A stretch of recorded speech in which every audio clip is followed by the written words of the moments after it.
Good morning and welcome to the Jefferson County Commission meeting. Today is Thursday, December 7th, 2023. It's 9:30 a.m. We would first like to start off with prayer by Deacon Dave Gavin. I'd like for us to stand.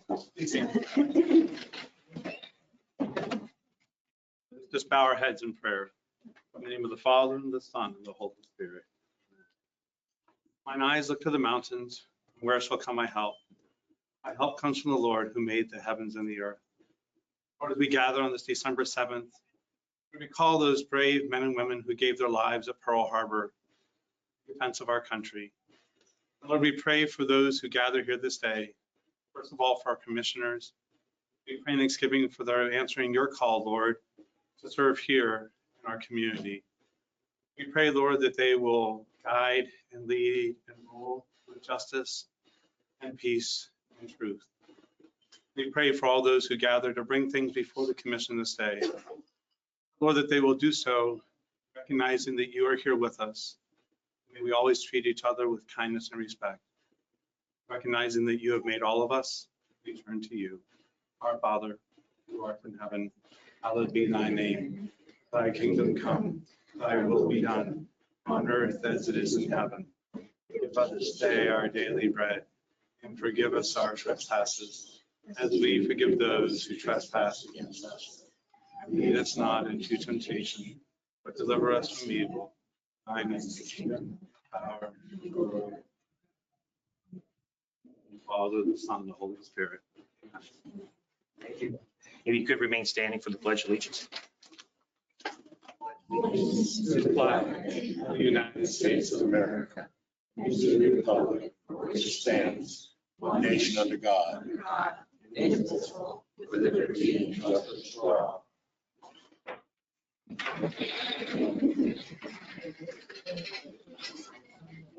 Good morning. I'd like to first start off by welcoming our new commissioner, Commissioner Patrick. I know he was sworn in last Friday. Say anything? Yeah, we had the family Bible sent up from Alabama, and if it's okay, we'd love to do swearing in with the family Bible. Absolutely. Is our clerk here today? Yes. Sure, absolutely. I'll move out of the way if you want to stand up front. That's very nice. You have the seal behind us, I think.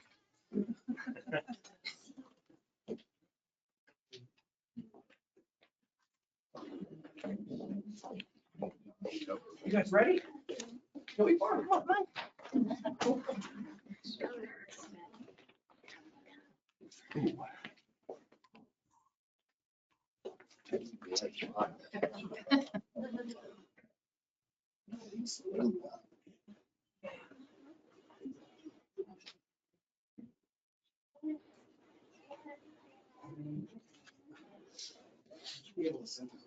Yeah.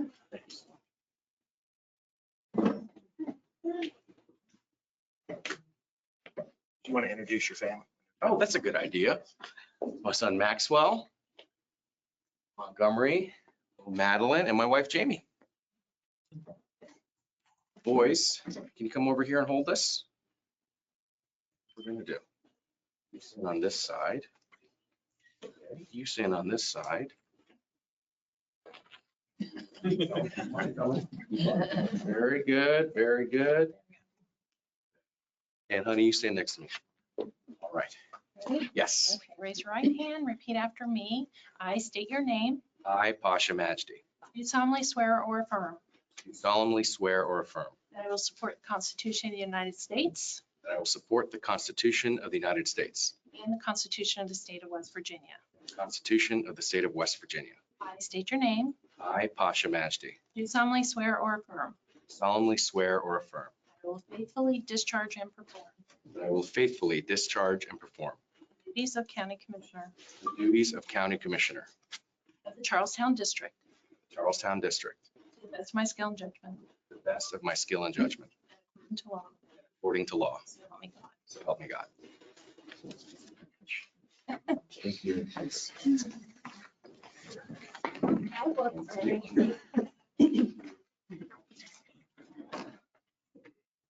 These kids are late for school. You gotta get going.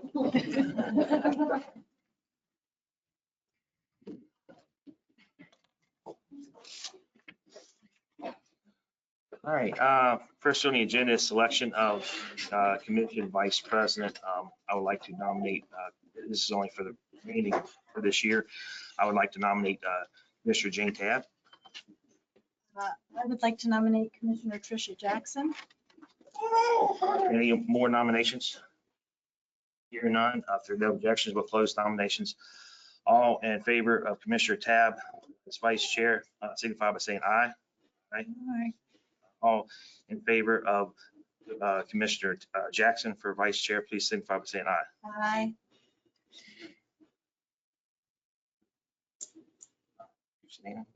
Yep. Okay. All right, well, it's some abstaining, so we won't have a vice chair for the remaining part of the year, which is only this meeting and one more. So, all right. Approval of minutes, November 30th, 2023, special session. If there are no objections. I have an objection. Sure.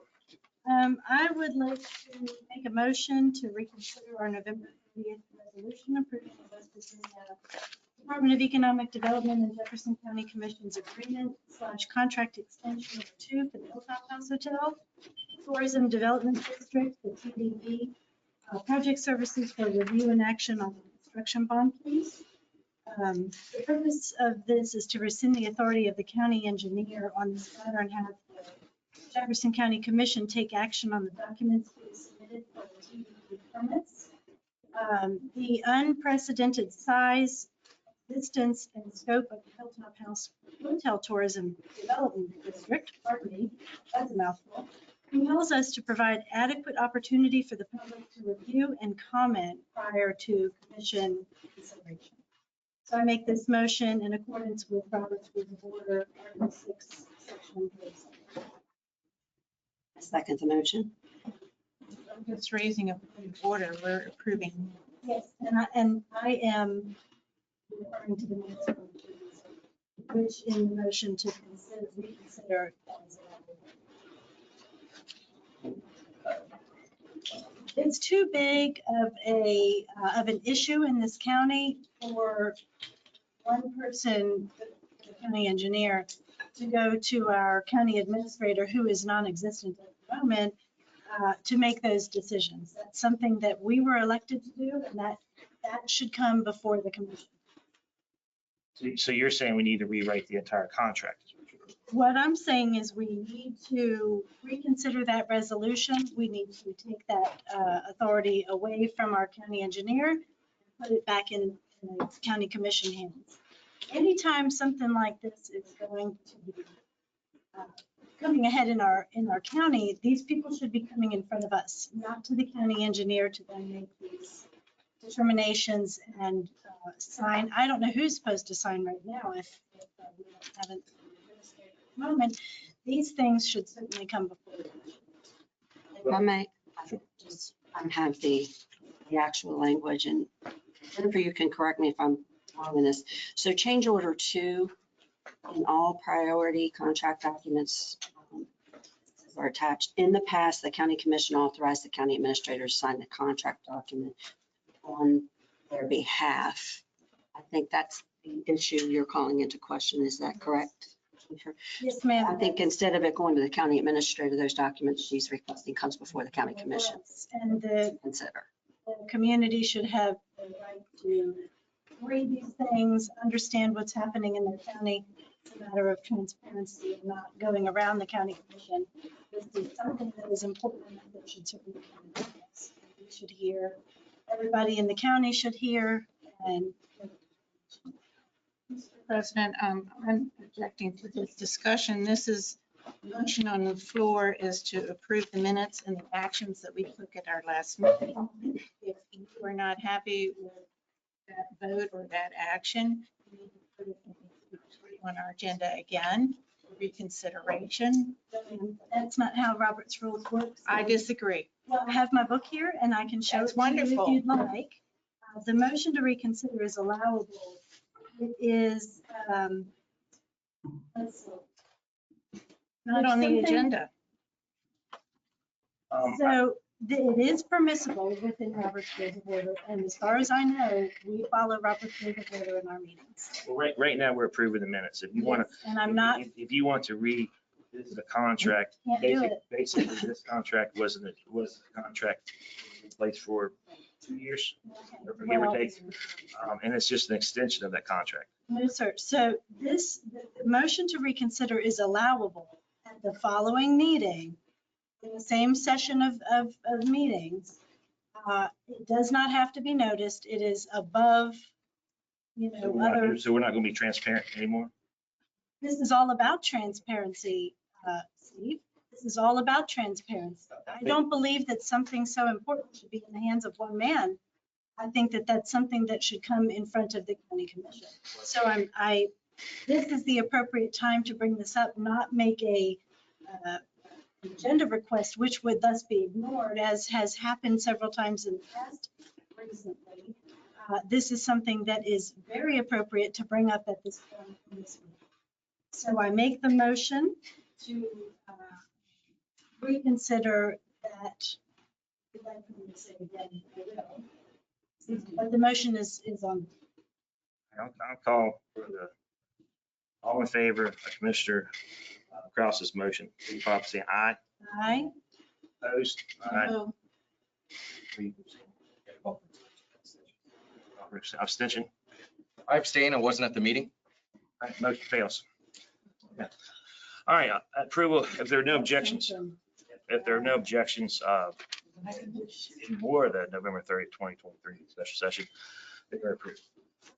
Approval of requisitions, December 7th, 2023, at amount of $11,114. If there are no objections, that is approved. Approval of accounts payable for September 14th, 2023, the amount of $314,000, $461.20. If there are no objections, that is approved. For accounts payable for September 21st, 2023, the amount of $63,892.73. If there are no objections, that is approved. For accounts payable September 28th, 2023, for $409,612.59. Yeah, nobody can hear you. Sorry. An amount for accounts payable for October 5th, 2023, the amount of $658,525,000. If there are no objections, and 29 cents. If there are no objections, that is approved. For accounts payable for October 12th, 2023, an amount of $343,596.70. If there are no objections, that is approved. For accounts payable for October 19th, 2023, an amount of $157,817.39. If there are no objections, that is approved. For accounts payable for October 26th, 2023, an amount of $1,182,496.13. If there are no objections, that is approved. For accounts payable on November 2nd, 2023, an amount of $248,922.15. If there are no objections, that is approved. For accounts payable for November 16th and 2023, an amount of $114,247.42. If there are no objections, that is approved.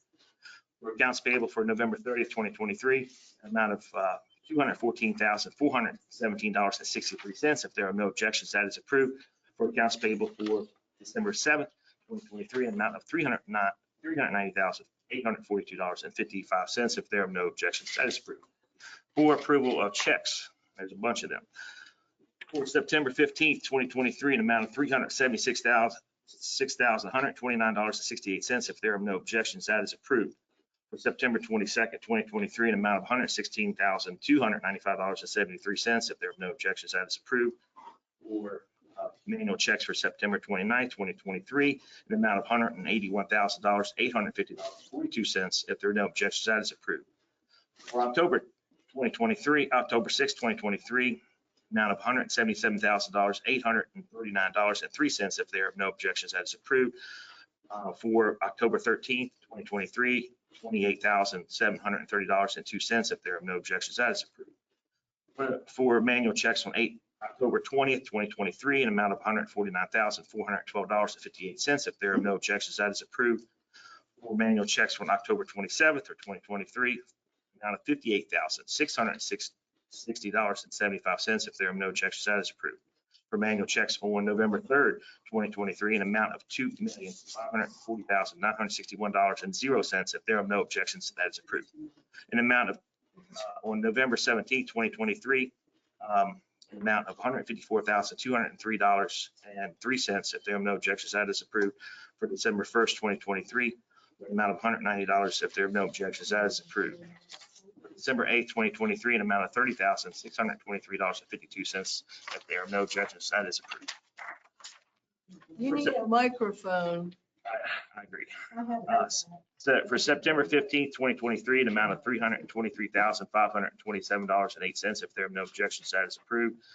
For September 29th, 2023, an amount of $347,427.77. If there are no objections, that is approved. For payroll for October 15th, 2023, an amount of $327,574.30. If there are no objections, it is approved. For payroll on October 27th, 2023, an amount of $322,420.90. If there are no objections, that is approved. Payroll on November 9th, 2023, amount of $321,765.65. If there are no objections, that is approved. For payroll on November 24th, 2023, an amount of $321,058.65. If there are no objections, that is approved. Do we have any announcements? Anybody? All right, we're gonna move on to public comment. First, we have Jacqueline Miller. And you'll have, state your name, your address, and you'll have 3 minutes. My name is Jacqueline Milliron. I'm Jefferson County resident. I have provided for you a timeline of the subcommittee formations from the Jefferson County Planning Commission. There are 3 subcommittees so far that are in my research: Ordinance Rewrite Committee, the Budget Committee, and the Solar Facility Committee. These committees are unnoticed to the public in terms of meeting. I had on previously commission meeting to kind of introduce this subject and ask for an advisory opinion. So this is a follow-up to give you information. The removal of the citizens communication and for the Comprehensive Plan Citizen Committee, and I'm going to quote from one of the planning commissioners, not quote from them, but from the meeting minutes. Mr. Stolifer agreed that because the Planning Commission members are already picked by the public, they could function as the city citizen committee. I don't agree with that, but that's what was in the minutes. I don't agree with that because we do need citizens commit. And the first thing is the public does not pick planning commissioners. They are appointed. Secondly, the question remains, were the planning commissioners representing citizens when they laughed at citizens' comments as a result of the hard work done by the public input sessions while sucking on lollipops? Is your elected and appointed seats like being a kid in a candy store? Now, then you will find that the Creative Ordinance Rewrite Committee by the Planning Commission recommended to eliminate public hearings for subdivision regulations upon the advisement of a private contractor this body hired in April 2022. So a developer can plat a subdivision, go through all the approval process, then come back later and make changes that could affect the wider public. And then there's no hearing for that. And why did this body hire a consultant to handle the public's business when he simultaneously represents private development interests? Is this how the Solar Facilities Committee subcommittee made recommendations to the Planning Commission? And that was that's one of the 3 committees that I found. Who attended those meetings and how was that attendance proven? Eliminating and circumventing public input and public access to information seems to be a theme lately. When the public calls this out, they get punished. We get out our 3 minutes here and there, and when we do try to get on the agenda, our concerns are dismissed. The government works for the people, not the other way around. Amen. Yay. Thank you.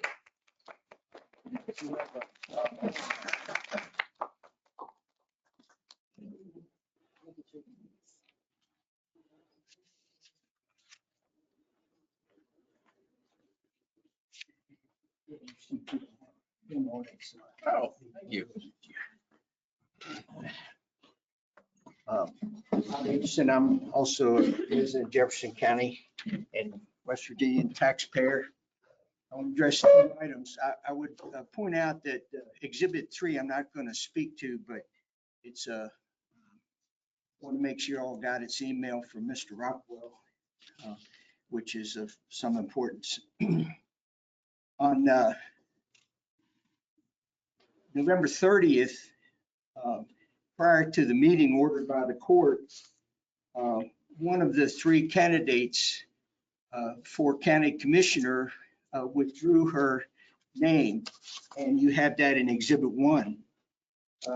The Martinsburg Journal reported, and if it's not true, something ought to go on the record to that effect, that at least Ms. Tabb knew prior to making her strike that there was a list of 2 instead of a list of 3. Even though the West Virginia Code requires a list of 3 people to strike from. Ms. Tabb, that's about as dishonest as you can get. You made a strike of an individual you knew had withdrawn their name from the list.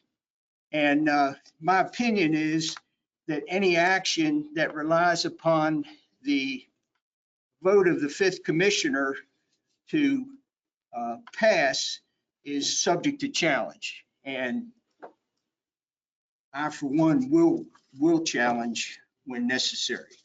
And I have a question here for Mr. Nathan. If a developer files a suit to challenge the repeal of the solar text amendment, are you going to sit on that for 4 months like you did Mr. Rockwell's suit before you tell the county commission? And are you going to roll over for the developer like you did last Thursday in front of the judge? It's pretty easy to get results from a court when you don't have any opposition. Next we have Mr. Dave Tabb. Thank you.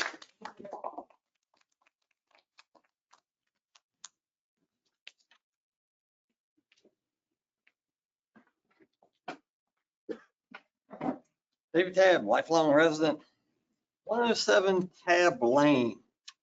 I bought the road. The previous scam of a county commission meeting on November the 30th was not properly posted within the required 72 hours notice, nor were there 3 commissioners to approve the need for a special meeting.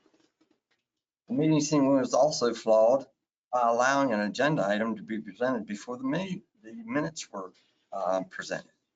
Even today, it appears that there's some confusion on how the listing of a heading of a regular meeting agenda should be posted. It's just sad that when Commissioner Jane Tabb knew that Ms. Simons had already resigned and still struck her from proceeding. This is really bad. When in fact, then there were only 2 appointments. Then we get into the proceedings were flawed since Commissioner Krause was ordered by a court to act in her capacity and was not allowed to actually participate in her capacity as an elected official. This cannot continue. Should never have happened, but here we are. It's really sad that history does repeat itself. We are at a point in time where it appears that the government and the so-called legal system has been controlling the people of our community, county, and state by chastising the taxpayers and failing to allow the public in general to challenge the government. Case in point, I, David Tabb, was sanctions were put on me in 2016 by this very county commission to strike my constitutional rights. Then it was affirmed in 2018 by the West Virginia Supreme Court. I've had them at the U.S. Supreme Court numerous times.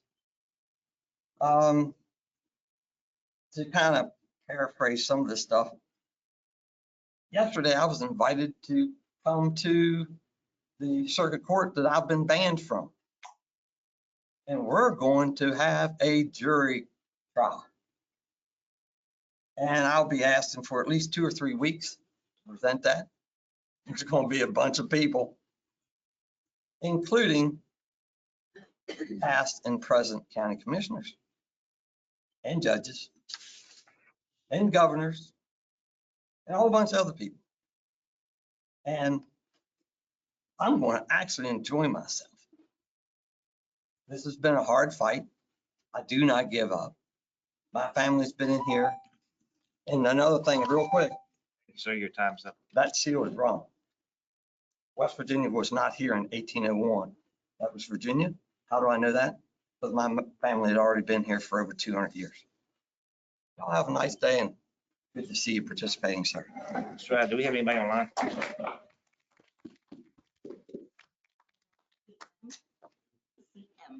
Yeah. Yeah, just initials. Okay. Yeah, somebody online that wants to make a comment, if you're online, you're allowed to make comments. Hi, this is Christine Marshall from Shepherdstown. I wanted to speak in regard to subcommittee meetings and following the Open Governmental Meetings Act. Subcommittee meetings should have agendas, meeting minutes, and they should be open to public attendance. The Planning Commission does not follow the Open Governmental Meetings Act with regard to subcommittees. The trigger is when subcommittees deliberate towards a decision, and I believe that the Ordinance Rewrite Committee and Subcommittee have been deliberating towards a decision. I would ask that the JCC please seek an opinion from the Ethics Committee and to please place this on the agenda for discussion at your next meeting. At the October Planning Commission meeting, there was a waiver public hearings were discussed and action taken on the advice of Mr. Rocco. He is the ordinance rewrite consultant. After discussing the issue with a subcommittee in private. It is clear that the subcommittee deliberated towards a decision which was then acted upon at the October meeting. They eliminated public hearing on waivers. At the November Planning Commission meeting included an email I sent on this topic. The Planning Commission did discuss it. Mr. Cochran offered to reach out to the Ethics Commission, but no action was taken. I encourage the Jefferson County Commission to listen to the last two Planning Commission meetings and to please reach out to the Ethics Committee for an opinion and open subcommittee meetings to the public to include agenda and have meeting minutes. And I do say it was also in the February 11th, 2020, the subcommittee was formed for solar. And it was Mike Shep and Mr. Luthan and Mr. Thomas. And they met with Paul Rocco and staff and Torch Clean Energy, Sam Galland. But you know who wasn't there? The public wasn't there. And I think this is inappropriate. Thank you.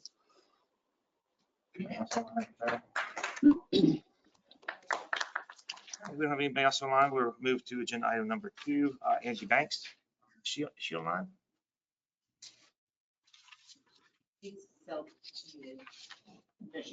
Angie?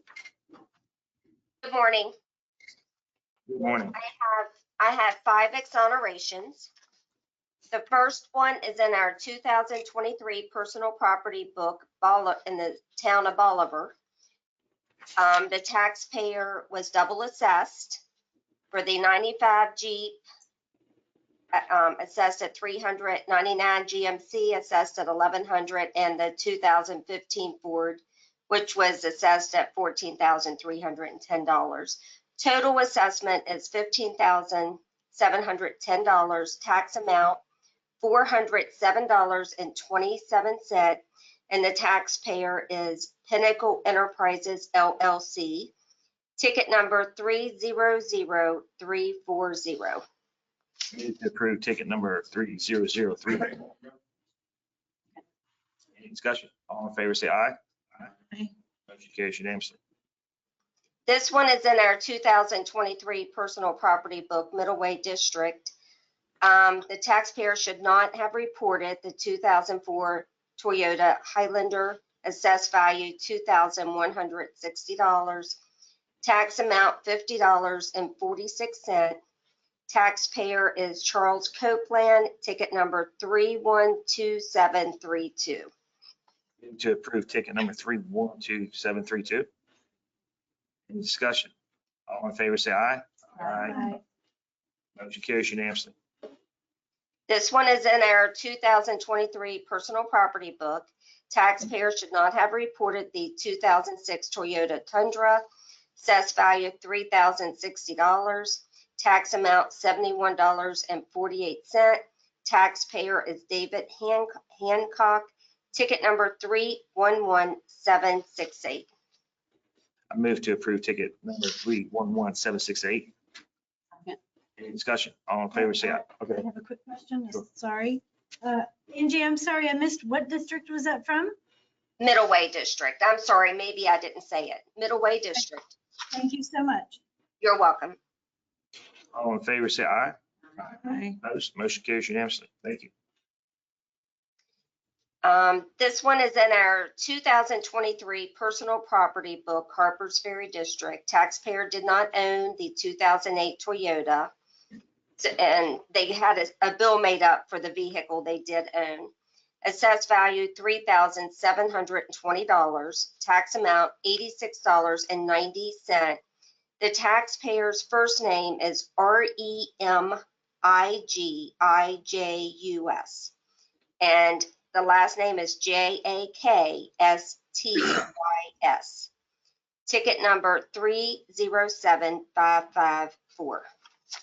I move to approve ticket number 307554.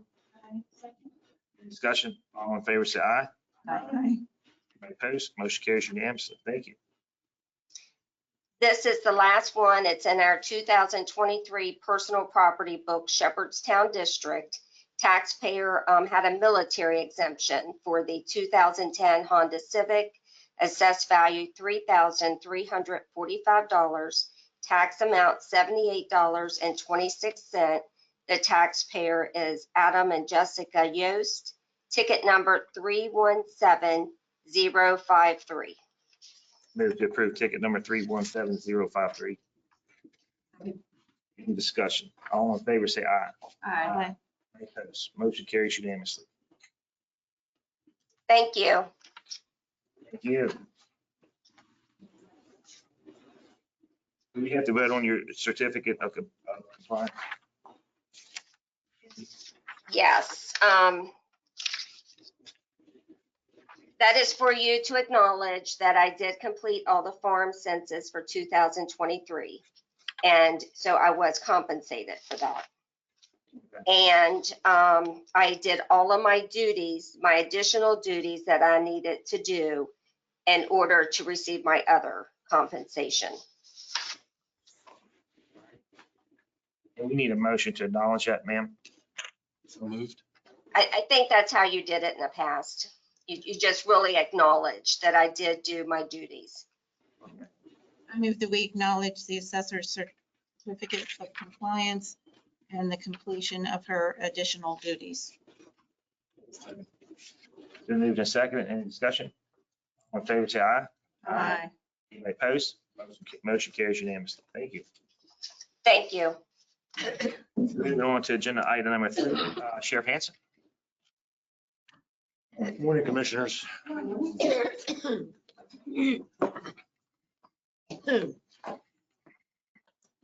I'm only here in front of you today for one item. We took care of the grants last special meeting. What I'm handing you now is the problem we have is that my deputies whose leave is the only employees in the county that are under state code 7 and 14 are in risk of losing leave.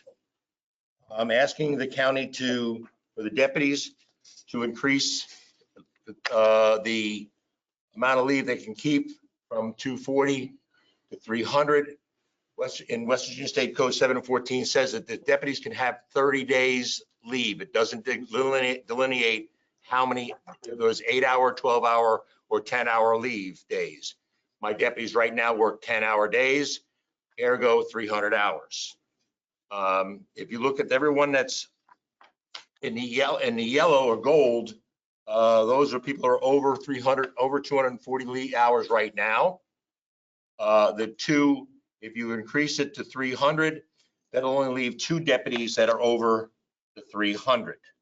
I don't want any of my deputies to lose leave.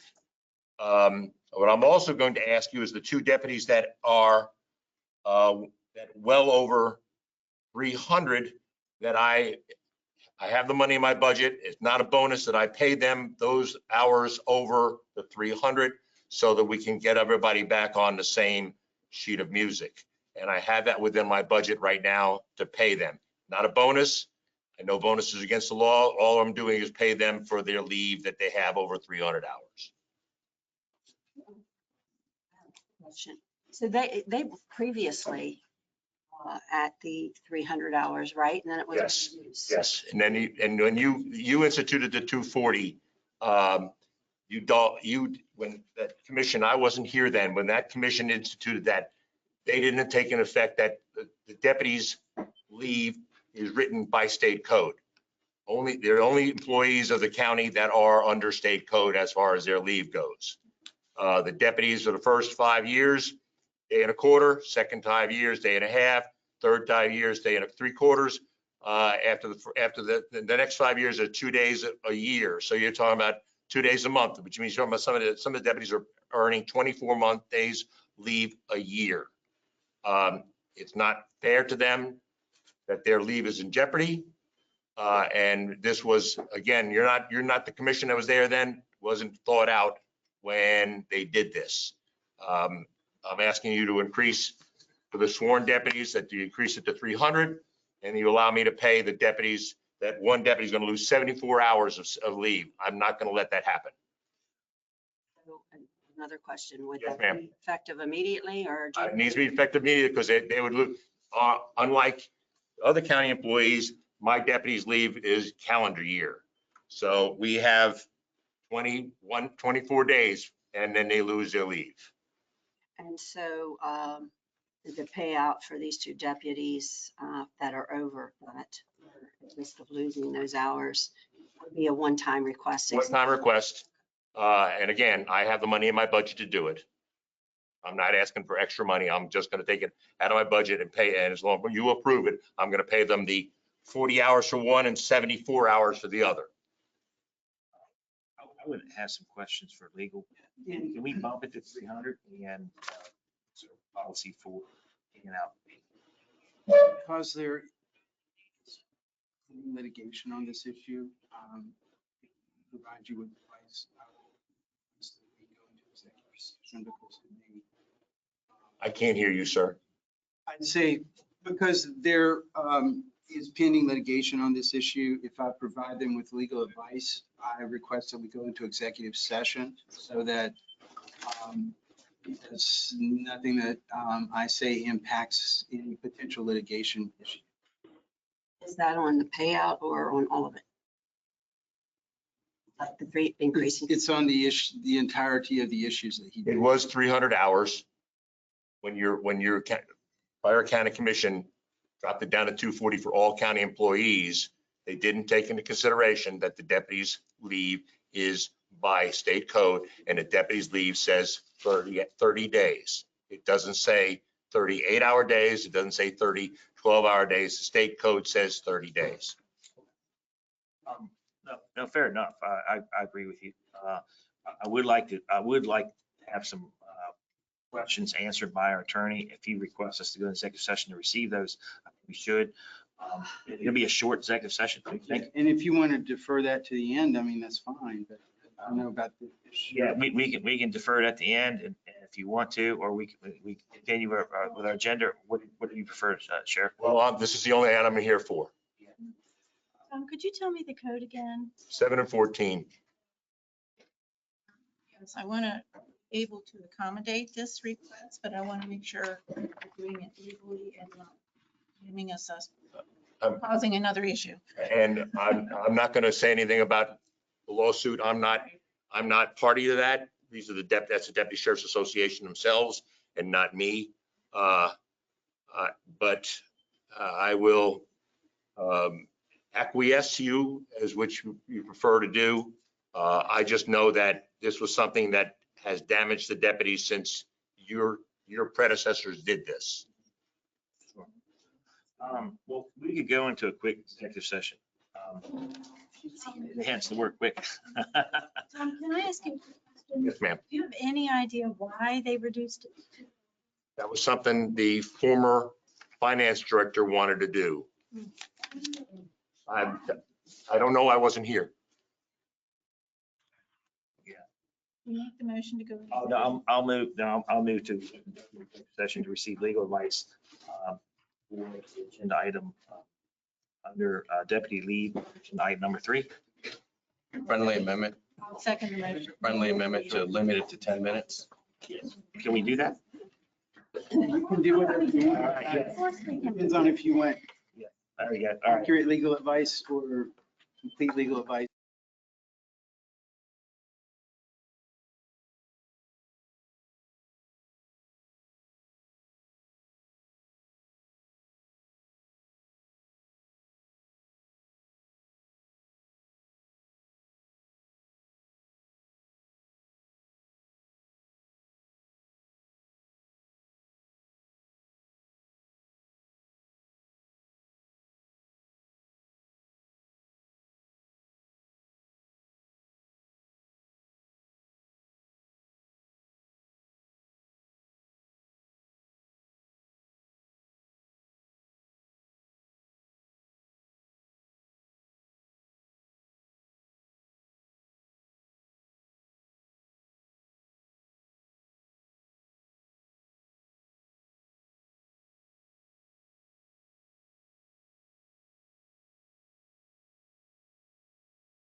All right, we're back in session. I move that we come back to regular session. Second. Any discussion? All in favor, say aye. Aye. Motion carries. Is there any motions coming out of executive session? Yes, I would like to move to approve the increase of maximum accrual for the deputies to 300 hours annual, and also include a one-time payout of deputies with excess, the 2 deputies with the excess hours to bring them in alignment with the rest of the sheriff's office. Second. I'd like to make just an amendment and just say that's for the calendar year 20. Calendar year, and I'm sorry, effective immediately. Sorry, thanks. For which calendar year? Calendar. All right, any discussion? All right, all in favor, say aye. Opposed? Motion carries 5-0. Thanks, sir. Thank you, commissioners. Is that just for the current calendar year moving forward? Calendar year ending in December. This year only. Payout. I mean, they're going to maximum 300 hours, sorry. All right, we're going to move on to agenda item number 4. Jennifer Verdugo, Social Services Support Specialist. Is she online? She is online and unmuted. All right. Jennifer? Take care of the grant. Yeah, that was We did that. last week. That's what I thought. Yeah, just want to make sure. Jennifer, are you there?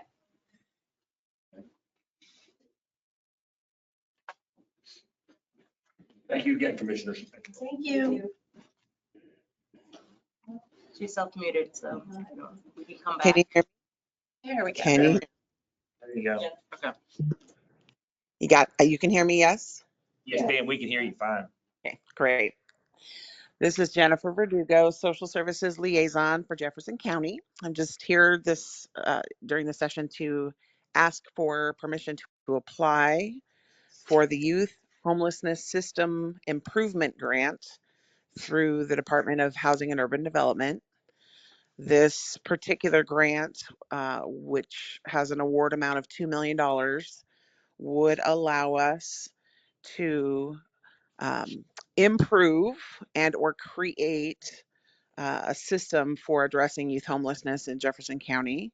I submitted with the documentation charts that indicate, according to the West Virginia Department of Education, that our current enrollment of students that are homeless is 1,582.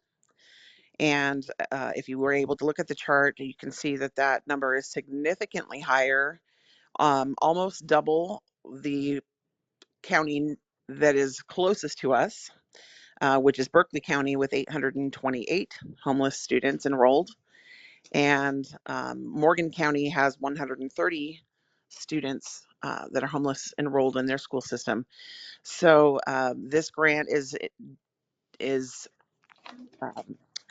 designed to create a community response. So not just our county, but as many counties are reasonably able to be involved to address how the region will address youth homelessness. This grant covers creating a plan, not necessarily implementing a plan. So in other words, once we get a plan created, then we can apply for additional funds to then put these plans into action. So currently I intend, if approved today, I would intend to create this plan with our local municipalities, including those in Jefferson, Morgan, and Berkeley County, as well as with our development authority and with our local schools as well as Children Home Society and various other agencies that are frontline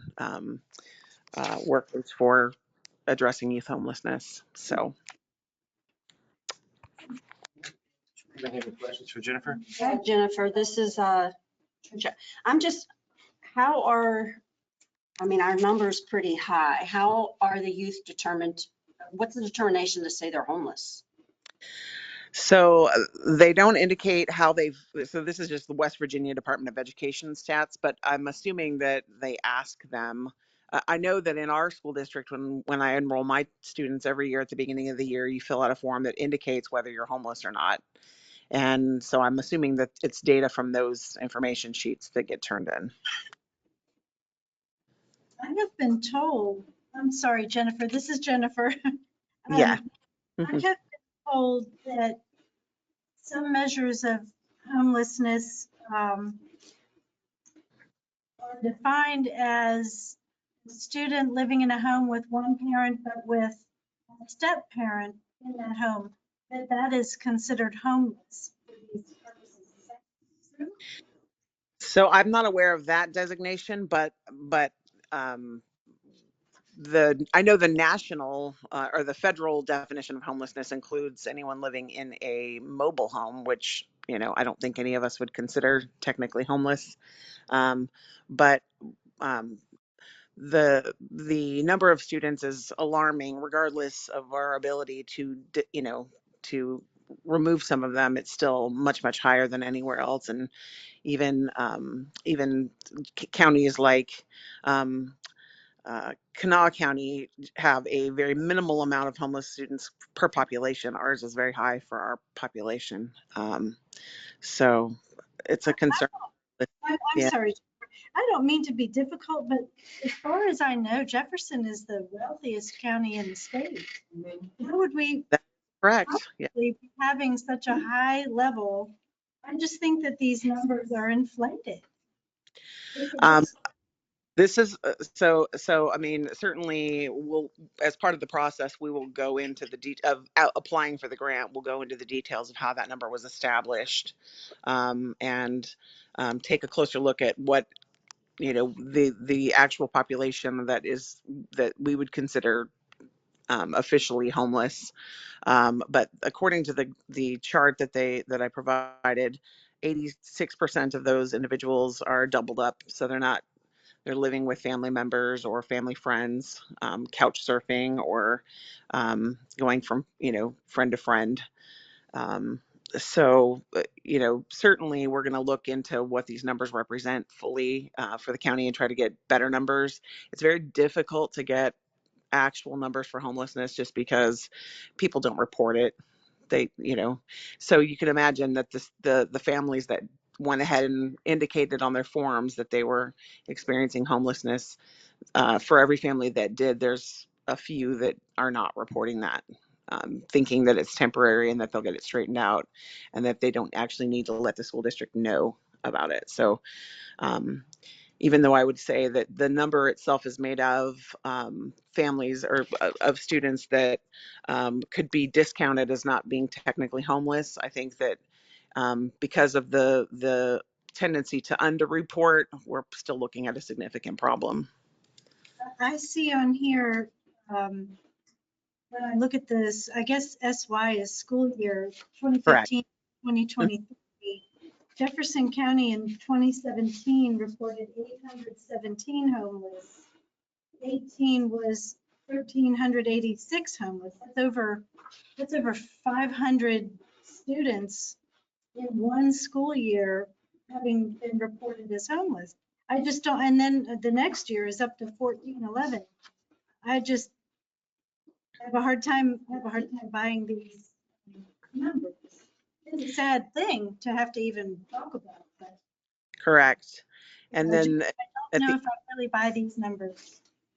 yeah, and I would agree that at least part of it is probably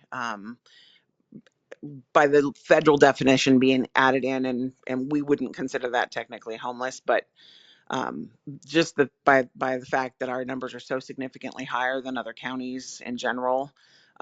We know that we have a housing shortage. We know we have some very critical um, uh, factors that are going to contribute to homelessness, especially over time. We know we have, according to the last census, only 12% of the rental units are even coming available to rent, and the rents are extraordinarily high, $1,200 a month. People with Section 8 vouchers are very challenged to find anything that has and because utilities need to be included, the rent is itself too high, and so utilities put them over that threshold and they can't find anywhere to rent. So we have some significant barriers just in terms of housing stock available. But I think also it just is an indicator of some of the flux that happens in our community just because of where we're situated in terms of Washington, D.C. and some of the areas that we that living here provide amazing access to. So certainly, I think this is a grant, regardless of the numbers, even if we had 800, which would be half of that, or roughly half of that, this is still a grant that I think that we should definitely apply for because we don't really have a response to youth homelessness that's coordinated, especially at the county level, but we don't have any shelters that are specifically designed to house homeless youth. The Children's Home Society just let me know this last week on Friday that they actually have some spots available now for transitional age youth, which is the population of 18 to 23 up to their 24th birthday.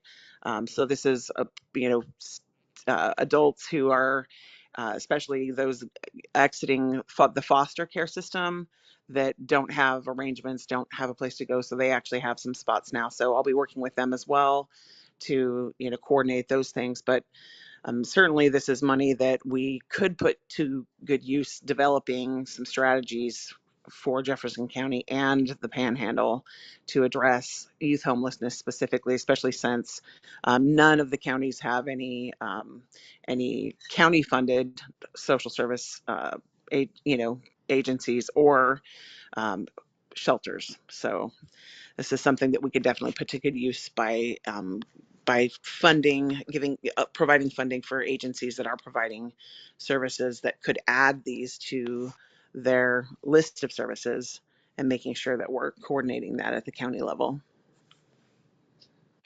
Does anybody else have any questions?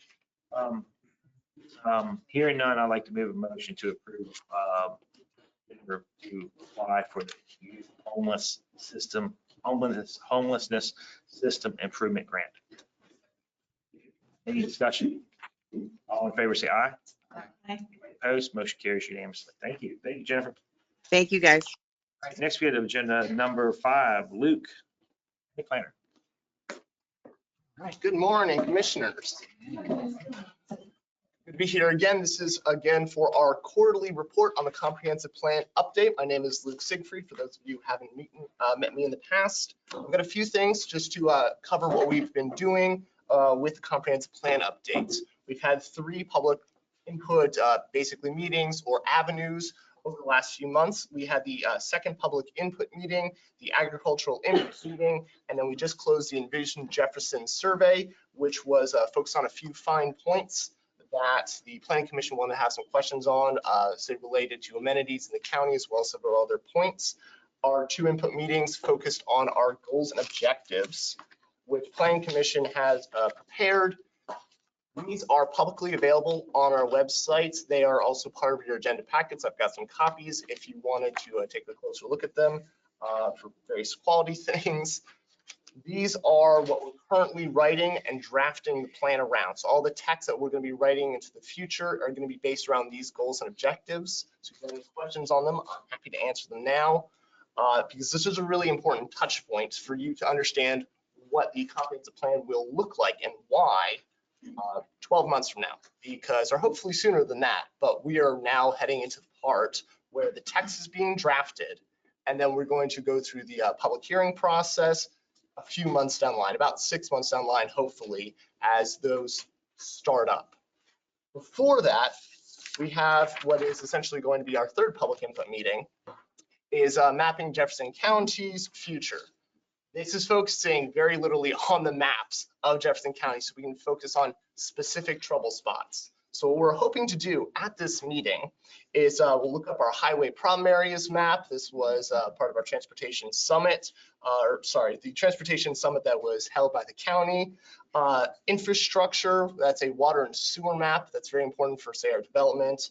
And then the future land use map, the current draft of which is over there behind Commissioner Tab. So we're looking at specific issues, properties, parcels that need to be considered, making sure all our maps are accurate, because that is very important for all the plans that we make moving into the future. So we want to make sure those designations are correct, the classifications we have are accurate, and making sure that those plans match up with the goals and objectives for the community.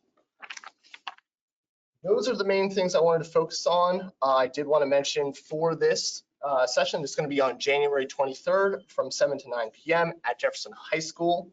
That is, I want to say a Monday. Should double check on that, but it's January 23rd. January 23rd is a Tuesday. Tuesday, fantastic. At Jefferson High School? Yes, it's at Jefferson High School. It's about 2 hours. What we're going to be doing is breaking, or what we're aiming to do and asking Planning Commission next week is to break the county down into its districts, have maps specifically on all of those areas, and have a lot more open forum discussion around all of them. So all of our attendees can drift around to the different areas and look at the maps in detail and be able to talk directly with staff as well as planning commissioners who volunteered to be there in the past. So as always, I'd ask our county commissioners to be there as well. This is a great way to actually be very directly impacting where the community is headed. I mentioned writing out the text, so those are the next drafts that Planning Commission is going to be seeing. Those will range the things that we've discussed. So our historics, the infrastructure components, as well as the education components, excuse me. We're all going to be talking about those. So we're going to start seeing the rough framework of what the finished product is going to look like. And a lot of that does come down to what the community looks like on a very physical level, which is why this mapping exercise is so important. If you have any questions on our goals and objectives, on what this meeting is going to be like, or just anything about our long range plan, I'm happy to answer them at this time, but that's everything I have. I appreciate this very much. I can see you've done an awful lot of work, and I know it's a collaborative effort, but thank you for what you've done. I do find this chart, I love this chart. This, you may know which one I'm talking about. It's well done. I think the questions are the right questions. I appreciate that. I also got to thank our interns who helped a great deal, as well as the other staff members who looked over all these drafts and such. And we did our best to take a lot of the insight that we've gotten and put them into the goals and objectives here. Obviously, this is not the final. This is still, of course, a draft stage. The Planning Commission is not put for the whole plan. So if you have any other questions or thoughts on it, you're still holding, say, some of our stakeholder conversations, please let us know. And then we, of course, can bring them up to Planning Commission before they propose the entire plan to you guys. The public hearing process, I will go over again when we get a little bit closer. That's looking to be in the summer or this summer of 2024. Just as far as process wise, Planning Commission has done their work. Yes. Lots more work in that. There's, yeah, we've got at least two, we have 2 public hearings. We've got 2 public workshops. We have both the Planning Commission, we'll send it forward, and the County Commission, of course, goes through that same process. Not to mention 2 other input meetings, which are outside of the public hearing process. So we are far from done on that aspect. Yes, there's. So, this is my first time getting through all of these things, and I think I heard you say the Planning Commission are the ones that help to put together the comprehensive plan. Is that correct? I would say that staff helps Planning Commission put it together. We follow their direction, or I follow their direction, and I put forward these different, say, input meetings for prepare the text, and they essentially and provide the direction we're heading in. What is important to note is that a lot of people have responded to these surveys very concerned about the lack of local government transparency. And I think that's interesting, and I think it's something that must be paid attention to in this time. Thank you very much. Anyone else have any further questions? Yes. Stakeholder conversations. Have you met with the Charlestown City Council trainer, Delegate Clark, about transportation needs for the Charlestown district? I've not specifically met with any of those groups. I speak with their planner, James Newman, on off and on basis. I had a conversation with him as well as Alyssa Meeks several months back. And that's one of the stakeholder conversations we've had. I've also invited him to one or two of our meetings to review specific things to Charlestown, but I've not reached out to the town council. This has just been staff level stakeholder meetings. I'd like to work with you on that. I think they've got some ideas and some priorities for transportation, especially in the Charlestown district. And let's bring them into the conversation. All right, we'll make sure to do that. Does anybody else have any further questions? Thank you. Thanks so much. Thank you. All right, next we have, it says Roger Goodwin. In Morgantown to look after his mom. So, for those that don't know, I'm Becky Burns. So our first item is a bonds relief for Summit Spark LLC, Summit Point Tactical Training Center. It's phase 4, and it was a performance bond. And all the work under this bond is completed, and they are seeking a complete release of this bond. The release bond, it's like S13-03. This is a performance bond for Summit Point Tactical Training Center. Any discussion? All in favor, say aye. Aye. Opposed, motion carries. Thank you. And the next item that, I'm sorry, sir. Did you have a question? Okay, sorry. The next item is we've had a building inspector retire, and we are seeking to fill that position. It is covered in the fiscal 2024 budget, so the monies are available. If you have any questions specifically, I'd be more than happy to answer those. I'll move to allow advertisement for the building inspector for the planning. Second. Any discussion? All in favor, say aye. Aye. Anybody opposed, motion carries. Thank you. Mr. Stallford, the bonds that you came in and signed after the November 30th meeting, I had to update the dates. If you get time, could you come back over to re-sign all that paperwork? I'd have greatly appreciated it. Thank you. And I hope you all have a Merry I'll Christmas. try to be over there. I'll be over there between sessions or after the last session. Okay, that sounds great. That's something out. Perfect. Thank you. All right, next we have agenda item number 7, Mr. Mike Sign. Good morning. I'm going to give you, we had just a status change, a level of certification on one of the hires, so I amended the motions. So I'll just give everybody a copy so they can see what's the correct version of what we're going to do today.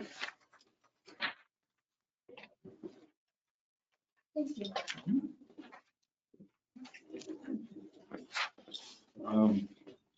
This is just another group. We're going to have an orientation probably the first week of February. As you know, we carry approximately 20 part-time positions that are budgeted to fill a variety of vacancies due to training, illness, whatever, because we obviously can't put a unit out of service with a vacancy. So we have more. I will have at least one more full-timer that will be in the next orientation class that I'll bring at a later commission meeting. So the first person we'd like to bring on is Angel Lovo Lazier as a part-time AEMT, firefighter AMT1. Start off at the starting rate $21.28 an hour, effective 12/31/23. Upon completing the introductory period, meeting the requirements of AP 1060, that should be a he, I'm sorry. He will receive a promotion to firefighter AMT at a pay rate of $21.81, and that would be effective 6/2/24. I'll move to approve the hire as submitted by Director Sign. Point of information, is this an updated? This is the corrected. Okay, so just, we might have to read it off because there's been discussions. I'd like a copy of that. I can give you my. You can have my copy. Yes, ma'am. Either or, yeah. Just a second. There's 2 different motions submitted, so we might have to actually read it. Okay, and I'll be See what happy. I'm saying? I'll be happy to approve the hire of Angel. Well, sure. I think that's how you pronounce it, yeah. Call him Angel. As a part-time firefighter EMT at $21.28 an hour, effective 12/21/23. On completion of intro. 12:31. 12/31. Sorry. There we go. 12/21. 12:31. 12/31. 12/31. Okay, so sorry. Upon completion of the introductory period and meeting the requirements of the AP 160, will receive a promotion, firefighter AEM2, pay rate of $21.81 an hour, effective 6/2/24. Second. Sorry to put you through that. I Oh, just no. figured we'd get it precise. No We problem. do it every time, so it's a bit wordy. I'm sorry. Yeah. Any discussion? All in favor, say aye. Aye. Any opposed? Motion carries. All right, the next individual, the reason for the change, he was an AEMT and recently got his paramedic certification, which is awesome. It's Marshall Collins. He'll start at the starting pay for a firefighter medic 1 at 25 an hour, to also start on 12/31/23 through the same introductory period. He'll move to paramedic 2 effective 6/2/24. It's correct, it's listed on your paper there. Mr. Chairman, Yes, sir. I move to hire Marshall Collins as part-time firefighter / paramedic 1 at $25 an hour effective 12/31/23 upon completion of introductory period and meeting the requirements of AP 1060. Will receive a promotion to firefighter / paramedic 2 to be effective 6/2/20. Second. Any discussion? All in favor, say aye. Aye. Opposed? Motion carries. All right, I wrote the next one because they're the same. Are we allowed to do 2 individuals in the same motion? Sure. Okay. They're the same pay, grade, same grade, everything. So it'll be Jesse Rubenthal and Robert St. Thomas, both part-time firefighter EMT 1s. The starting wage is $19.67. Same starting 12/31/23. When they finish their probationary period, they will move to, that is incorrect. That should be firefighter EMT 2. Good thing. Yeah, they're still just, they're not in training, so they're just EMTs. And the pay rate is correct. Their adjusted pay rate effective 6/2 would be $20.16 an hour. Chairman, I move to hire Jesse Rubenthal and Robert St. Thomas as part-time firefighter / EMT 1s at $19.67 an hour effective 12/31/23 on completion of the introductory period and meeting the requirements of AP 1060. They will receive a promotion to firefighter / EMT 2, pay rate of $20.16 per hour to be effective 6/2/24. Second. Sorry. My final one, Gotta vote. I'm sorry, you didn't All in vote. favor, say aye. Aye. There you go. Now you go. Trying to speed you ahead there.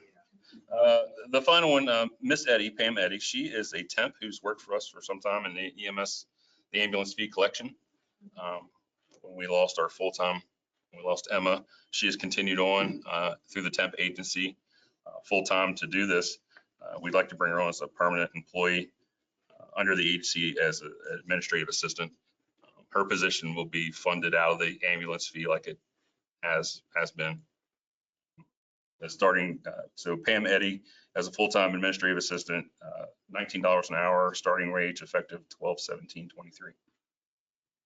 Chairman, I move to hire Pam Eddy as a full-time administrative assistant at $19 per hour effective 12/17/23. Any discussion? All in favor, say aye. Aye. Motion carries. Thank you, Mike. Congratulations. The next item is the MOU that we have, the U.S. Customs and Border Patrol. They have a training site at Summit Point Raceway at the federal installation out there. They train East Coast portion, the EMT training out there. They do all the classroom, and then we do their field internship for them. So they needed to go through, and periodically we update this. They presented me with an updated MOU. I'm not sure if the copy I gave you, I think it's corrected as county commission signature, but Nathan has already reviewed it, said it's acceptable, and just presenting it for approval. I'll move to approve the MOU. Customs Border Patrol field training. Second. Any discussion? All in favor, say aye. Aye. Anybody opposed? Motion carries. All right. The next item is something we have talked about quite a bit for quite a while. The Jefferson ambulance, the one they still own. I'll bring you up to speed a little bit. I'm not sure if you know the whole story. Mr. Stein, yeah. are you going to seek direction from them about negotiating? So As of the last meeting, I was instructed to give them what I had come together as an offer. and they accepted that. So I'm not sure where we, okay. I guess you just need to decide, are we, and is that appropriate for the commission?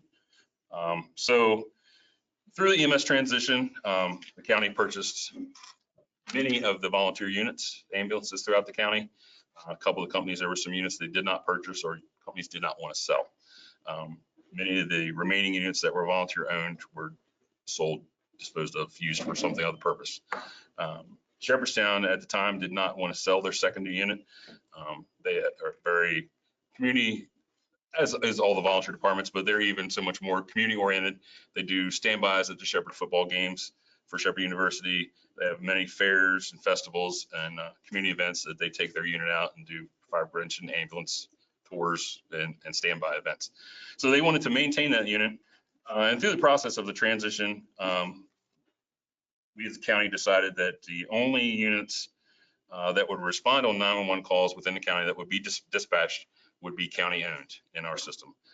So that kind of took what they intended to be able to use that unit for to assist the county to still run calls, took that ability away from them. So we have negotiated, we've come a long way in discussing the use of it, and both parties feel very comfortable at this time. We discussed a formal use agreement that we approved a couple months ago in lieu of if we purchase. And through this use agreement, the intended plan is, my request is to purchase this final unit from them. It is a twin to one of the other units we've bought. To leave that unit in their station. Currently, each EMS station that we have, we lease space from volunteer companies. We have a primary unit and a reserve unit, a backup in case the unit breaks down. Shepherdstown does not have the space for us to store a reserve unit because they still maintain ownership of their second unit. So this eliminates one issue for us. Shepherdstown being farther away from Charlestown, where our units are, even Friendship is closer to Charlestown than Shepherdstown. There's no reserve unit there for them to use. Purchasing that unit and having it there gives us the opportunity to have our reserve there. It still gives Shepherdstown the ability to do their fairs, festivals, community-oriented events, their Shepherd football. Through this agreement, they are going to be part of the 911 system. They can assist when Shepherdstown, the county crew that works there currently, when the call comes out, they respond. In order to reduce response time for a second call that would happen during the time the first ambulance is out, we move a unit from Charlestown to Carneysville, and we post it there to cut the response time in half. Many times, if that's not available and there's an additional call in Shepherdstown, Sharpsburg comes over to backfill, and we try to not rely on our mutual aid resources too much. So acquiring this unit gives us the ability to have the Shepherdstown volunteers that are still EMS active participate in community events, have the unit. It'll be under our licensure ownership, under our billing authority, maintained by us. Their personnel and our personnel have the ability to use it. And they can provide backup 911 services for our crews when they're out. So I think it's a good plan. All parties involved have agreed to it. We've worked well together with this. We've come a long way working with Shepherdstown. There was a lot of tension initially in the transition, as there was with a lot of departments, but we have a good working relationship at this time, and I think that continues to foster our partnership. So I have went through all the documents that we had. We had an appraisal that was done, professional appraisal of the unit. We've had a mechanical inspection done of it with an estimate of what potential work it would needed. Then I have a list of all the additional things that would need to be done that we did to every other unit that we acquired. Relettering, new radios, new laptops. There's a variety of equipment. This unit does require the replacement of its stretcher and stair chair. We replaced the stair chair in every unit that we bought because they were all outdated. They could no longer be covered under a service maintenance contract. So the stretcher is also out of age. So that adds about $30,000 to the cost. Otherwise it would. So a total of $70,000 investment on top of the purchase. So I presented them with all the documents that I presented you for transparency so that Marshall could present to his department the total offer for that unit with its lock, stock, and barrel that's turnkey with returning them only their portable radios, computer equipment. The major equipment like the cardiac monitor, the life pack, all the other things that we purchased with the other units, all the supplies within the unit will come under our possession. So the total value of what we determined was $216,500.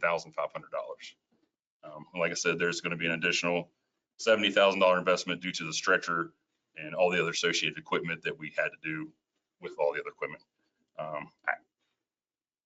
We're just ready for your decision or discussion questions. Again, I think it's imperative to bring that into the system to foster this relationship and support the community of Shepherdstown. I mean, I know we have other areas that need units and personnel, but this doesn't require any additional career staffing to operate this unit. So it would be there for their volunteers to utilize and ours as a backup unit. Should their unit not start, they come out in the middle of the night, not start, it has flat tire, they immediately hop in the second unit and take it, and there's no delay to patient care. So. Just to say, I would like to table this consideration. At this time, I've asked for a complete account on our ARPA balance, what we have in that remains. And then I've also asked in the past for a life cycle on our current units, and if it's wise to necessarily continue to buy used units or to reserve some of those funds, start the process on new units. We've had several breakdown and engine problems, and I just don't, because the money's there, spend it with other things we could be facing with. I did include the asset list, our current asset list. Did I include that? I included a lot of documents, so I wanted to make sure. Yeah, that's our current asset list. Typically, what the plan is and what's going to be in the capital improvement plan for this year's the life cycle of an ambulance, generally 10 years. I mean, it could be run longer if they're lower mileage. Then you get into issues with some equipment on those specialized equipment like the AC units and stuff. Parts become obsolete. Yeah, just so feel comfortable. Yeah, that's fine. Making a good sound decision on how we're going to disperse these funds and if it's wise to continue to buy used versus starting the process for new. We have a pretty large fleet right now, I believe. Yeah, we have 10. We have 6 that are staffed every day. 3 that were purchased from the volunteer. Well, 9 were purchased from the volunteers. 1 was under construction as a contract through that the volunteer company had started. We purchased that additionally. So we have 1 brand new unit. A few of the units, several of the units are older. A few of them have lower mileage because they came from slow stations. Few units do have very high mileage. The one that lost the transmission was a higher mileage unit. So we do have a variety of units, and there has been quite a few times where we have been down to 0 reserves. That was before we got the new one, but we have been down to 0 reserve units because of just the frequency of service work, oil changes, break, abnormal breakdowns. Not everything is repairable within a day or two. Sometimes it takes a week or 2 to get parts or whatever to replace units. So, yeah. What's the mileage on that ambulance? It's not. It's very similar to the other one. I know I have it, but I have so many papers here. The other one we purchased from them currently has 83. I believe it's around 70,000 at this time. If I have that This one is. The purchase agreement. It says 2016. Yes, it's the average life, and it's about 10 years. So that's what normally what you try to do. This unit would be obviously of lower use, lower volume because of the usage plan for it being a second due as a reserve and a volunteer unit to utilize. So Marshall and I have discussed it that he didn't anticipate that we'd get an additional 5 to 7 years use out of it before we would transition to a new piece for that unit. It's going to get limited mileage on it each year. can you tell me about how much a new unit costs? Our last unit, the one we just received, was $309,000. that goes up. Obviously, every year that goes up. Part of that purchase price is a new stretcher. We try to get a new stretcher with the new ambulance because they also have a 10-year replacement life. So depending on where we're at with the rest of our fleet, units may or may not need stretchers, but $309,000. The worst part about buying a new ambulance at this time, we have not, because just starting this endeavor, typically a department will get together, form a committee, contact vendors, review specifications, and design a unit that fits them the best, how they lay it out. That typically takes 6 months to design and bid. And then once you order it at this time, it is anywhere from 18 to 30 months. The backup is incredible. And some of that's due to COVID. Some of it's just general workforce. They can't find the quality employees to keep their factories moving. Just a clarification, because in the past, the departments got together and made the decision right on the purchase. And at this point, it's the county making that. So they're. Yeah. We would put together an internal committee and design our unit. And we reviewed the factory when we picked up this unit and saw some designs while we were down there. So we've kind of started the process a little, but we have not formulated a official committee yet because we haven't been given the green light on when new purchases may be made. So it is a lengthy process. One of many projects we have moving. Sounds like we should get it in the hopper soon. It's on my CIP that'll be turned in for. So I guess that's where I'm just struggling with making this decision today and then potentially using those funds toward starting the process on the new. Yeah. So, but I think on my end, it's wrapped up. So any questions you have or anything we need to review, the volunteers have agreed to it. They've in their meetings. So there's no need to discuss price unless you guys don't feel that value is incorrect. So My question is more on finances. I know we have a deadline to expend ARPA funds, and I don't know what our balance is for your department or what we have set aside for that. So that's what I'm concerned about. I understand your concerns that it's it's 2016, but given the wait times, I feel like we need to move forward, but I also want to know where we are on the money side. yeah, I mean, in an ideal world, yeah, we wouldn't consider this purchase because of its age and its mileage. But yes, the lead time for purchasing units, having a comfortable amount of reserve units when your entire fleet, half your fleet has excess mileage in years, you quickly turn into a lot of broke down units. And then just the cooperation factor moving forward with the Department of Jefferson County Fire Department and the community over there weighs a lot into this decision. So. Finance lady? I do apologize. My computer was down this morning, but I did update the ARPA spreadsheet yesterday. So Mike has about 800,000 left in his ARPA 48. Yeah, we've completed, we only have one other significant project on the radar, and that is, I think I briefed you once on it. It's a ventilator, it's CPAP or BiPAP machines for each unit. They're changing the protocol in the state for us, and it'll require us to get rid of our CPAP, which is very similar to what some people wear at night, to a BiPAP, which is something more like they use in the hospital. And they make a combination unit that does both. So when we, at times when we put people to sleep and put breathing tubes in them, we have to put them to sleep to protect their airway. It's best to have them on a ventilator to ensure that the proper amount of volume and rate of respirations is taking place. So that's the only other major project I have in the pipeline currently. And then one more question from finance. It's a deadline on spending the ARPA funds. So 31st.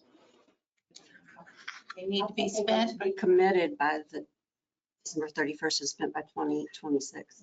That's what I'm trying to understand. We committed. Committed, okay. So when we were at the fire rescue, I heard a gentleman mention that a new unit, been talking about, is that you have to pay up front, and then but you have to pay up front. Is that that ambulances, do you know? The ambulance, the one we just purchased, we paid at the end. So fire trucks may be a different story, but yeah, the ambulance we paid upon receipt. All right. It sounds to me that we'll update the funds and have some more questions the next meeting for that ambulance purchase. So we'll bring you back. And then, Sure, absolutely. those funds and his account's already allotted for, that's allotted for EMP services, correct? 5 million was originally budgeted for the ARPA 48. Sure. Okay, all right. We're Point tabling of this. order, I think there was a motion to table. Oh. Yeah, Okay. to more information. And if my computer's up and running, I can bring it back before this afternoon session. Yeah, and so President, I think the funds are already committed to EMS, so it can be spent on EMS things. Yeah, there was 5 million in total. It was for December this 31st is program. already committed. We're okay there. We just have to spend them by 26.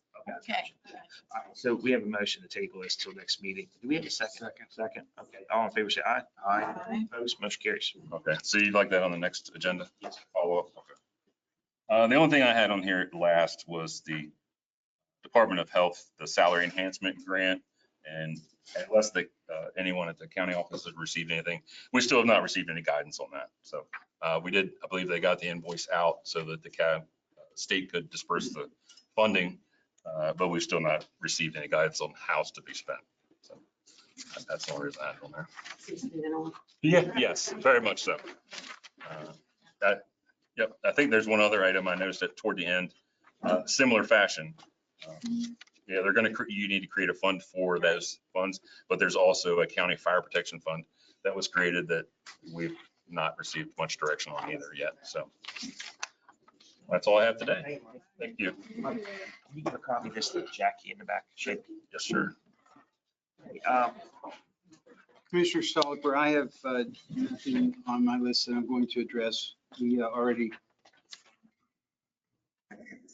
what we addressed in our prior executive session. My last issue. Okay. All right, so we're going to move on to number 9, new business. Approval of creation. We have a couple accounts. I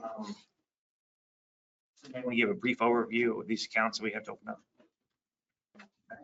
It's in the packet. I mean, Everything's in the packet. Tiffany has from the Secretary of State's office. Okay. I mean, the auditor's office sent guidance. It just apparently needs approval from the county commission to open this account. All right, does anybody want to fire off some motions? Find it while I find it. I move that the county commission approves the creation / opening of a county bank account for Fund 40 opioid settlement revenues. And also that we approve creation of a county bank account for Fund 1, County Fire Protection Fund. And finally, for Fund number 42, EMS salary. Jane, if I could, an edit to that motion is that the signatures required on the account is the president of the commission, the county clerk, and the sheriff. Okay. That amendment to my motion. Second. All right. Any discussion? All in favor, say aye. Aye. Opposed, motion carries. All right, next, agenda item number 12, approval of the 85,000 yearly allocations. I guess you might have something for us on that. For the volunteer fire departments. The only thing that I have, excuse me, we're still waiting on Friendship in Shepherdstown to submit their forms. So it's my understanding from Mike this morning that they are close to having everything submitted to us. Hopefully we'll have that by the next meeting in December. But we can go ahead and request that you approve their allocations for the for the 5 companies that submitted their documentation in the Form 990s, and we can go ahead and disperse those at the next accounts payable. So the allocations are for Blue Ridge, Citizens, Bakerton, Midway, Correct. I'll move to approve $85,000 yearly allocations to Blue Ridge Mountain Volunteer Fire Company, Citizens Fire Company, Patriot Fire Company, Middleway Fire Company. And then any discussion. All in favor, say aye. Aye. Anybody opposed? Motion carries unanimously. And then we're waiting on paperwork from Shepherdstown. And Friendship. Okay. And then we'll move on to agenda number 13, Audit Committee. Okay, I have received guidance from the state auditor's office. Our former county administrator issued the RFP to 3 firms. We received 1 response from BHM CPA Group. They did our audit last year. So they have advised that we select an audit committee of at least 3 people. And we can go ahead and I have assigned the score since we only had 1 response. I was advised to assign the maximum score available. And no one needs to meet to review the proposal. Everyone can sign off on that this morning and we can go ahead and execute a contract with them for $32,500. And then we'll do the committee. When do we set the committee? Now we'll have to appoint the committee. I know at one time we had recommended that it would be Ms. Jane Tab, Jacqueline Shadle, and myself for the committee. I'm just reading the guidelines here that says 3 to 5 people, 1 from the governing body, 1 with working knowledge of finance, and then 1 to 3, depends on if it's 3 or 5, community, or someone appointed by the commission community. So do we have anybody that's applied from the community? There was 1 person submitted. I do not have that information in front of me. There was 1 citizen that submitted a resume to be selected for that. With the guidance from the auditor's office, we don't need to go into a full-blown committee as there's only 1 response. And The audit committee is to select firm. The that's firm, gonna do correct. the audit. Okay, so it's not like they're overseeing audit. right, we're not reviewing multiple RFPs for this. We only received 1 RFP response. We don't really need an audit committee. But we have to assign an audit committee, at least 3 people, name them, and then have those 3 people sign off on the score sheet so that I can submit it to the auditor's office. So we just have to name 3 people, but we don't have 2 competing. Correct. And has it been posted for the citizen? Has that been posted so citizens know they could apply to be on? the audit That committee? was done prior to my Okay. joining all right. this. Well, That was done because, and I can check with Jessica this afternoon. But that was sent out. Jackie, are you aware of when that was done? That was done back in August, September? Ada Hensley. Yes. volunteered for. Yes. I think it was advertised and she submitted her. Okay, well, I just wanted to make sure it was advertised. So she applied as a citizen? Yes, but I understand what Betsy says. There's, the need for the committee right now is just for the signatures. On the, We've only had 1 person apply. So we're not appointing a committee. We got to appoint 3 people to signature sign. Basically, yes, because there's no committee, because there's only 1. Unless you want to vote on a committee for the next year, then you have a committee. I know that in the past, I've never been involved in a committee. I don't know. I if don't think you're we've had a committee. committee in the past. I think I don't think we have. the RFP, right? So, So you're saying that 3 people for signatures is Commissioner Tab, Jadel, and yourself. Correct. And it doesn't have to be me. I'll go ahead. I was just gonna say, at this point for this, the guidelines on establishing committee going forward, commission president could just sign. We need to have at least 3 signatures on the scoring sheet. Yes. So you, Jackie, and the commission president. I mean, that's what I was just thinking. That's fine. You want to do that motion? Okay. I'll make a motion that, for purposes of signing off on and approving the RFP, the committee members to sign on that will be the president of the commission, our finance director, Betsy Nelson, and the county clerk, Jackie Shadle. Any discussion? All in favor, say aye. Opposed, motion carries. All right. Thank you, ma'am. And next is number 14. Jefferson County Administrator. Excuse me, Steve. Do I have the commission's permission to sign the contract on behalf of the commission for the $32,500 to go ahead and apply my signature to that contract and send that out to the audit? For the audit. Yes. Okay, we have a motion on that. Moved. Or I can go back and get my computer up and running and change it to Steve Stoliver. It doesn't matter to That's me. fine. That's fine with me. I give a motion and second to have Bessie sign for the audit. All in favor, say aye. Aye. There you go, man. All right, all right, next is agenda item number 14, interim county administrator appointment. This has to do with employment. We should go in executive session to discuss this a little bit. Come back out.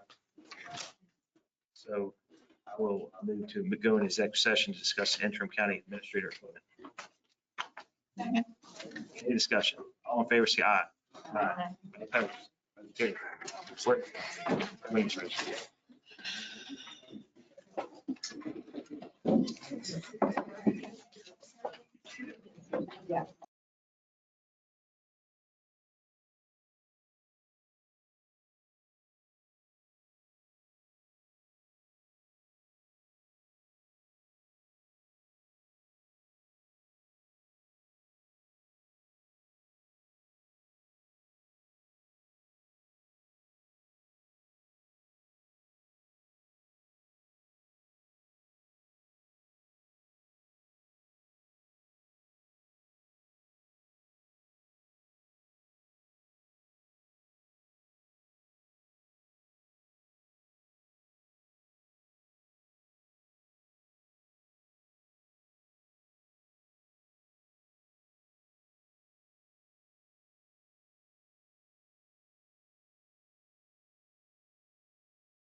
Is that something?